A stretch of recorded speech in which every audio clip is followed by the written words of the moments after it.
long-awaited celebration of eclectic poems of Joseph Ceravolo.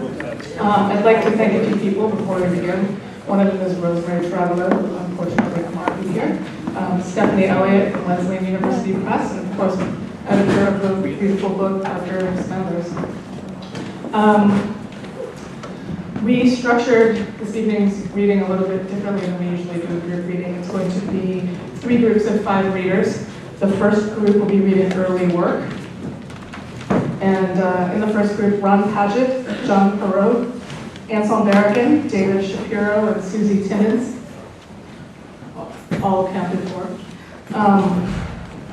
The second group will be reading middle work, and it'll be Charles North, Thurston Ariana, Reines, John Coletti, Fitzpatrick, and then late work, and that will be group 3, Eileen, Myles, Corina, Copp, Jordan Davis, Donnelly, and David Lehman.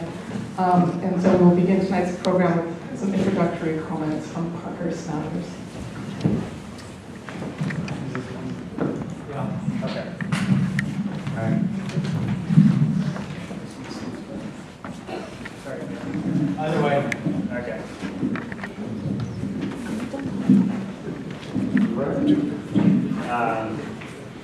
So I want to thank you guys, or everyone, for coming this evening.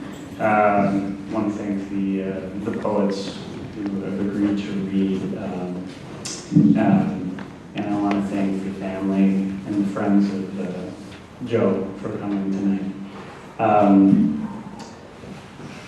Before we begin, I wanted to, I thought I would read a poem, but then I thought about it and I was like, actually, there's this one piece that I remember, Xeroxing and reading, and I went back to that and I was like, oh, well, coincidentally, that was something that he wrote, for the 25th anniversary of the Poetry Project.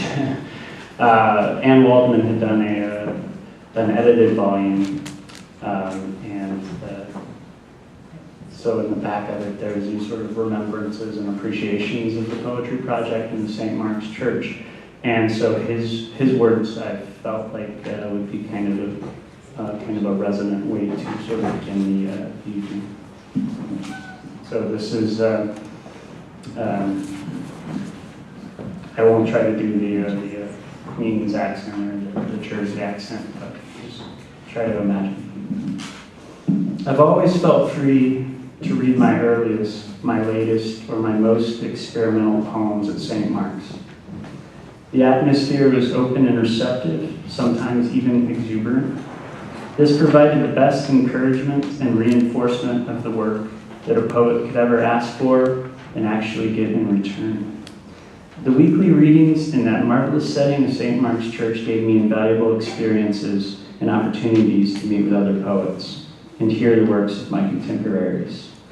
Lasting friendships were formed and cultivated, making the isolation the poet can easily feel at certain times more bearable, and more importantly, to break through and go on with the work, no matter what.